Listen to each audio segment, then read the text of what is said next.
பூமி தன் பலனை தரும், தேவனாக எங்கள் தேவனே எங்களை ஆசீர்வதிப்பார். அல்லேலூயா. பூமி தன் பலனை தரும், தேவனாகிய எங்கள் தேவனே எங்களை ஆசீர்வதிப்பார். அல்லேலூயா. தேவ பிள்ளைகளை, தேவ ஜனங்களை, தேவ மனிதர்களை, தேவ குடும்பங்களை யார்தான் ஆசீர்வதிக்க முடியுங்க? கர்த்தர் தான். எப்ப நீங்க தேவனை தெரிந்து கொண்டீங்களோ, எப்ப நீங்க தேவனை அறிந்து கொண்டீங்களோ, எப்ப நீங்க தேவனை தொழுது கொள்ள ஆரம்பிச்சீங்களோ, எப்ப தேவனுக்காக உங்களை ஒப்பு கொடுத்தீர்களோ, அந்த நாள் முதற்கொண்டு நீங்க நல்லா அறிஞ்சுக்கணும், தேவன் தான் உங்களை ஆசீர்வதிக்க முடியும். அல்லேலூயா. உலகமோ உலகத்தின் எந்த ஒரு காரியமோ உங்களை செயலோ அது உங்களை ஆசீர்வதிக்காது. நீங்க நல்ல வேலை செய்யலாம், நல்ல படிப்பு படிச்சிருக்கலாம், நல்ல திறமைகள் உங்களுக்கு இருக்கலாம், நல்ல ஒரு ஞானம் உங்களுக்கு இருக்கலாம், ஒரு தொழிலை செய்வதற்கு அல்லது ஒரு காரியத்தை செய்வதற்கு உங்களுக்கு நல்ல திறமை இருக்கலாம். ஆனா இங்க சொல்லுது, தேவன் பூமி தன் பலனை தரும், தேவனாய எங்கள் தேவனே எங்களை ஆசீர்வதிப்பார். இந்த நம்பிக்கை நம் மேல ஆழமா இருக்கணும். நாம் பெறுகிற எப்பொழுதும் நாம் தேவ பிள்ளைகளாய் மாறினோமோ, தேவ பிள்ளைகளாய் நாம் ரட்சிக்கப்பட்டு தேவனுக்கு நம்மை ஒப்பு கொடுத்தோமோ, வாழ்வதற்கு நம்மை ஒப்பு கொடுத்தோமோ, அந்த நாள்ல இருந்து வருகிற எந்த ஆசீர்வாதம், எல்லா நன்மையும் அது தேவனிடத்திலிருந்து தான் வருகிறது. அல்லேலூயா. பூமியிலிருந்து வரலாம், மனிதத்திலிருந்து வரலாம், ராஜாக்களிடத்திலிருந்து வரலாம். ஆனா எல்லாம் யாருதான் வருது? ராஜாதி ராஜாவாய தேவன் மூலமா தான் வருது. அல்லேலூயா.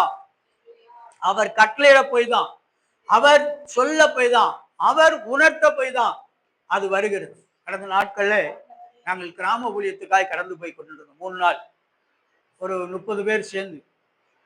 கடந்த வருஷங்கள்ல அவர்களே எல்லா செலவும் செய்தார்கள், வாகனங்கள் எடுத்தார்கள், எங்களை ஒரு இடத்துல தங்க வைப்பார்கள், 3 நேரம் உணவு கொடுத்து எங்களை நடத்துவார்கள். அதே ஊழியம், வேன்ல செய்த ஊழியம், ஒரு இடத்துல தங்கி உணவு உண்டு கிராமங்களுக்கு போன அதே ஊழியம் தான் இந்த வருஷம் நடக்கிறது.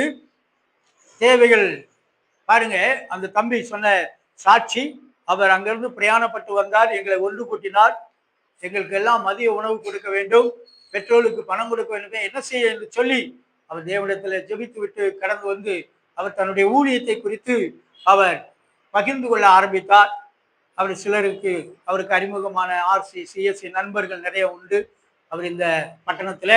அப்படி அவர் அறிமுகப்படுத்தி அந்த ஊழியத்தை, அவர் இந்த நாள் செய்த ஊழியத்தை குறித்து அவர்களுடைய வாட்ஸ்அப்ல அவர் போட்டிருந்தார்.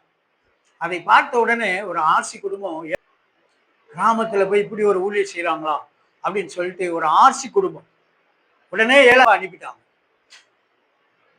பாருங்க, தேவன் யாரை கொண்டாவது, எவரை கொண்டாது, நம்மை கொண்டுதான் நன்மை வரும் இல்லை, நம்முடைய தேவை தேவனை கொண்டுதான். அல்லேலூயா. நாம் செய்கிற வேலையினால் அல்ல, நாம் படிக்கிற படிப்பினால் அல்ல, நாம் செய்கிற செயலினால் அல்ல, கர்த்தர் நம்மை ஆசீர்வதிக்கிறதுனால். அல்லேலூயா.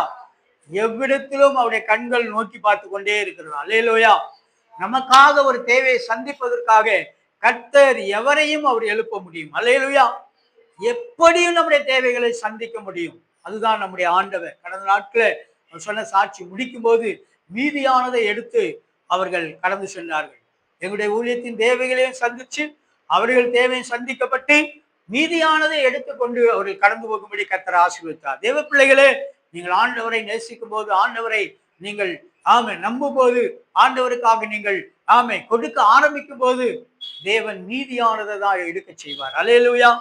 இதுவரைக்கும் வேதத்திலும் சரி, உலகத்திலும் சரி, சரித்திரத்திலும் சரி, வில்லியம் கேரி, பில்லி கிரகாம், இன்னும் எத்தனையோ பெரிய பெரிய மிஷினரிகள் நம்முடைய தேசத்துல வந்தார்கள். இன்றைக்கும் தேசத்துல பல மிஷினரிகள் ஊழியங்களை செய்கிறார்கள், வடநாட்டில ஊழியங்களை செய்கிறார்கள். தேவன் தேவைகளை சந்திப்பதில் நீதி உண்மையுள்ளவராயிருக்கிறார். அல்லேலூயா. இங்க சொல்லுகிறார் 2வது வசனம், தேவனே எங்களை ஆசீர்வதிப்பார், பூமியின் எல்லைகளெல்லாம் அவருக்கு பயந்து இருக்கும்.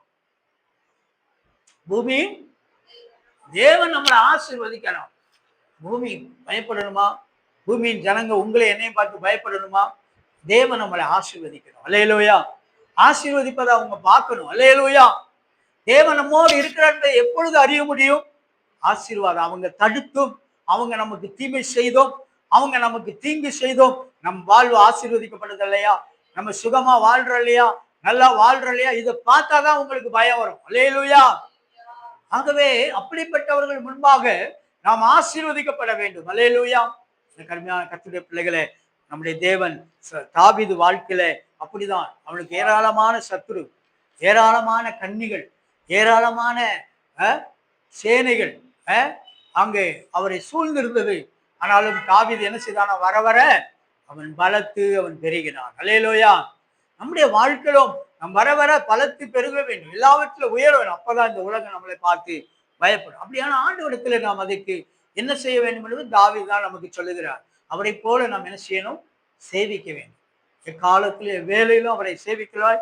அவருடைய ரட்சிப்பை குறித்து, அவருடைய நம்பிக்கை குறித்து நாம் உறுதியுள்ளவர்களாய் இருக்க வேண்டும். அவருடைய வழிநடத்துதலை, அவருடைய ஆலோசனையை கேட்டு நடக்கிறவர்களாய் இருக்க வேண்டும். அவரை எந்த நிலைமையிலும் அவரை தேடுகொள்ளாய் இருக்கும். இன்பமானாலும் துன்பமானாலும், வியாதியானாலும் ஜீவனானாலும் மரணமானாலும் அவரை துதிக்கிறவர்களாய் நாம் இருப்போமானால் ஆண்டவர் நம்ம என்ன செய்வார், கர்த்தர் நமக்கு கிருபை செய்வார். அல்லேலூயா. ஆண்டவர் தாமே இந்த சங்கீத ஆலோசனையை கர்த்தர் ஆசீர்வதிப்பாராக.